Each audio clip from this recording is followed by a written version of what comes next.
All right, guys, I'm back.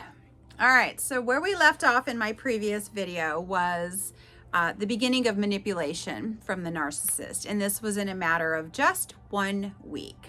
And he had moved in. So, wow, just shocks me that I would even allow that. But, you know, we do the best that we can with the knowledge we know at the time. All right, so I don't beat myself up. I just know that by sharing my story, I can hopefully help you guys. So welcome to Letting Your Light Shine.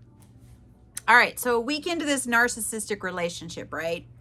I noticed that this man was, he started doing stuff, around the house, very little. And I noticed that, okay, he would maybe do the dishes, or he would maybe, fold the blankets or take out the trash or, just stuff that should be done anyway. And I thought, well, that's good. At least he's kind of pulling his weight, right? Well, when I met the guy, he had a job. It wasn't a great job, but it was a job, all right? The man had a job. And at the time, he was telling me he doesn't like his job and he's not making any money because he has this, I think it was $800 a month child support or whatever. And I'm sitting here going, dude, you got kids, pay your child support, right? So he's like, well, I think what I'm going to do is I think I'm going to go ahead and just, try and look for another job. And quite honestly, I just can't afford to live on this. And, the child support's too high. After I pay child support, my paychecks are only a few $100s. And I'm sitting here thinking, well, it's a few $100s more than you had, right? So never once did the man offer to pay any money towards rent or groceries or anything. But he did buy me a Subway sandwich, all right? Kudos to him for that $7 sandwich. Oh my gosh. And which by the way, I heard about that damn sandwich for years to come. I swear on my life, it was awful. So within another week, so 2 weeks into this relationship, he has not only manipulated me into moving in with me, all right? He also quit his job. He conveniently has quit his job. But all I heard was, I'm going to find another job. I'm going to get something better, blah, blah, blah. And he used to be in the financial industry and he used to make over $100,000 a year. All right. This is what he told me. All right. But I have since verified that from the ex-wife that is not a bad person at all, at all. And so he quits his job and he looks for a job. All right. That's why he's on his computer all day long. All right. So what he would do, he would sit on the floor or sit on the couch or sit somewhere on his laptop. And I swear to you, he would blast, CNN all day long.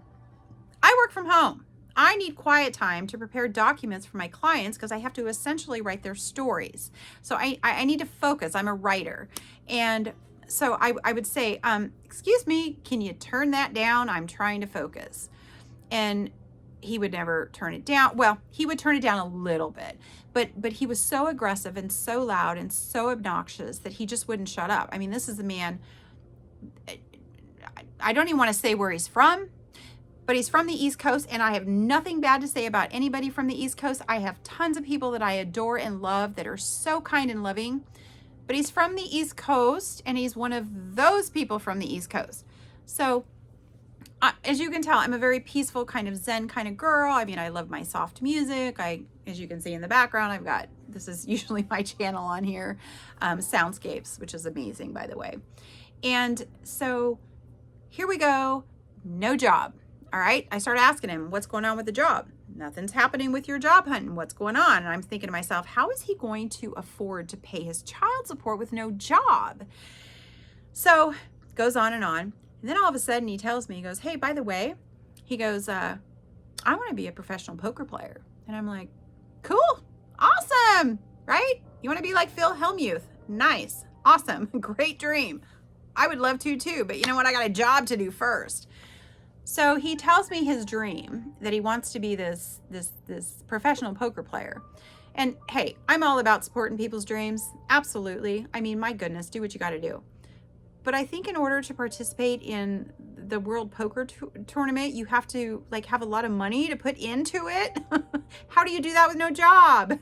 So anyway, so he says to me, he goes, I'm going to go, do you mind if I go play poker tonight? And I'm thinking, well, you know what? If you got the money to play, go play it. So his car, which by the way, was not even functionable barely when I met him. All right. Because when he worked for this company, he had a company van. So he didn't even use his personal car. Well, I didn't even realize his personal car was such a piece of crap. And so he asked me, he goes, well, I'm going to drive up to the casino, which was up around the mountains. He goes, well, do you mind if I take your car? And I'm like, at the moment I thought, well, you know, I want the guy safe. I mean, I do have a heart. I want people to be safe. So I told him, I go, yeah, go ahead and take my car. And I went on to bed. So I wake up 6:30 in the morning and he's not there. And I'm like, where the F is my car? Right? So I text him and I'm like, where's my car? And he goes, oh, sorry, I didn't have any service. I was at the casino. I was playing poker. And I'm like, dude, bring me my car back. I need my car right now. Bring it back. And so he's like, don't worry about it. I'm sorry. I should have texted you. I didn't have service, blah, blah, blah. Seriously, I've been to that casino. There is plenty of service. There is no reason he shouldn't have texted me. So he texts me on the way back down the mountain and says, hey, I'm going to stop at Dunkin' Donuts. Can I get you a coffee? Oh my gosh. And you know, who doesn't want a nice coffee from Dunkin' in the morning, right? So of course I say yes, but I was still pissed off because he just assumed that it was totally okay to stay all night, take my car, and make me have to call him and wonder where my car is, right? All right, that wasn't enough for me to kick his ass to the curb at all. So he comes home, brings the coffee, whatever, I go about my day. Come home, he goes, well, I think I got a couple leads on a job or two. And I'm like, awesome, you know, because Miss Positive Patty over here always wants to see the best in people. And I say, that's great. And he goes, yeah, I've got a couple interviews tomorrow. And so I'll let you know how those go. And I'm like, great. And he goes, but I was thinking, and I'm like, oh dear, here we go. He goes, I was thinking, you know, you have your own business, so I could market for you and I could partner up with you and I could build your business. I can help you run this business because I used to run a multi-million-dollar company and I had 300 employees and I was, you know, I would run this place like it was smooth as silk. And I'm thinking, okay, right? I mean, maybe I don't do things the best way and maybe I'm a little antiquated on stuff and I probably could do a lot of things better. I'm not so incredibly technically inclined. I just know how to type and write, right? So I thought, all right, well, yeah, you can help me a little bit. Well, it wasn't even a day. And this man's like, okay, well, let me take your business card and I'm going to market and I'm going to put it on Facebook groups and I'm going to do this and I'm going to do that. And I was like, okay, well, do what you got to do. I don't know what you're doing, but whatever. As long as I'm getting calls coming in, that's great. So he starts doing this marketing stuff for me. And, you know, I'm not going to lie, a little bit of it helped, not a lot, because most of my clients are referrals from past clients anyway. So I really don't market much at all. And he goes, yeah, we're going to build this business for you and we're going to do this and we're going to do that. And I thought, okay, so does that mean you're partnering with me and I don't need a partner? Because that's not happening. This is my business.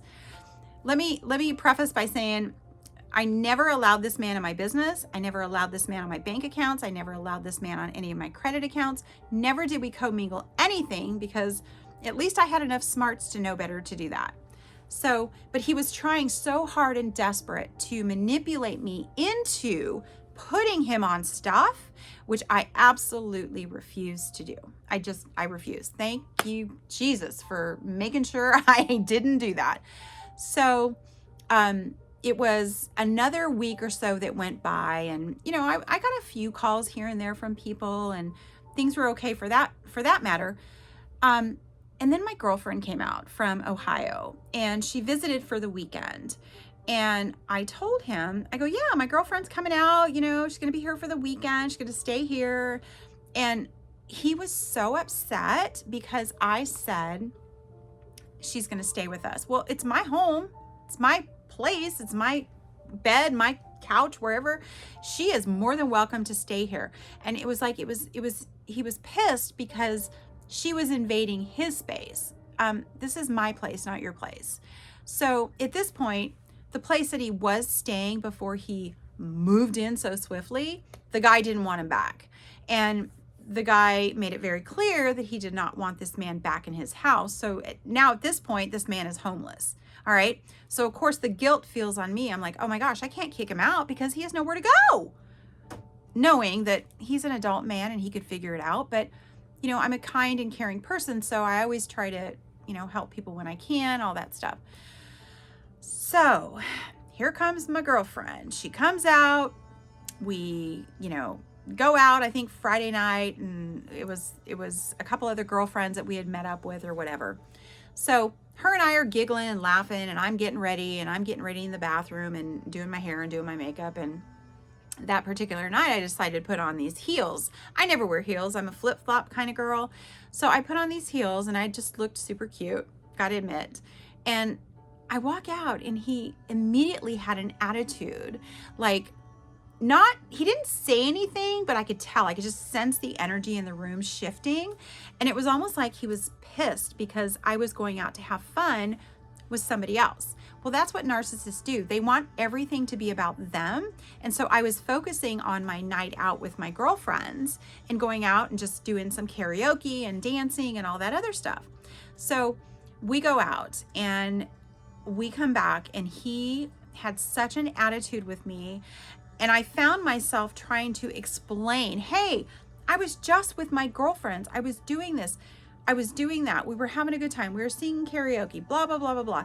And it was like, now that I think about it, I was wondering, why would I ever have to explain that? I should have said, listen here, MF, this is my time. Who the hell do you think you are? But, you know, I'm a peacekeeper. I don't like confrontation. So I just said, you know what? We were just having a good time. Everything's great. So that was like the first argument that we had. And then the next night, Saturday, her and I were sitting out on the patio and it was beautiful. It was, you know, well, Arizona, it was beautiful in February, late February, March. We were sitting on the patio. It was like 75 degrees, drinking wine. Well, we were just talking about life. And I can see by sitting on the patio, he was in the bedroom, which was directly like lengthwise from the patio. He had the window open and he was listening to our entire conversation. And so during the conversation, her and I were laughing and we were talking about old times and we were giggling.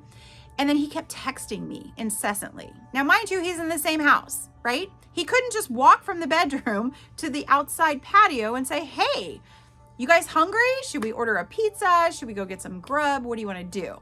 So he texts me over and over and over. And I'm looking at my friend and I'm like, what the hell is wrong with this guy? Like, he's in the same house. Why is he not just coming out here? So I text him back and I went, you can walk out here and talk to me. I'm just here. And he goes, well, I'm hungry. And I go, well, we're not hungry right now. So, you know, we're drinking wine. We'll eat when we're hungry. And so it was a couple hours later. And at this point, her and I noticed that he's listening. So part of it was kind of purposely intentional of what we were saying. But so it was, I don't know, a couple hours or whatever. And I go inside and I told my friend, I go, okay, well, let's eat, right? We're hungry now. So go to get my debit card out of my purse. It's freaking gone. My debit card is gone. All right. Where would my debit card have gone? Right? I'm the only one that used it. It's in my purse. It was on my desk inside. There's one other person that would have taken my debit card, right? It's gone. So I lose my shit. And I'm like, oh, hell no. So we end up calling the police at this point because my friend is like, Janice, you know exactly who took that debit card. And I look at her and I went, you're right. I know exactly who took that damn card. So she goes, if you don't call the police, I'm going to call the police. And I'm like, all right. So pick up the phone. Actually, before I picked up the phone, let me back up. Before I picked up the phone, I went in the room and I said, give me my debit card back. I don't know what you're talking about.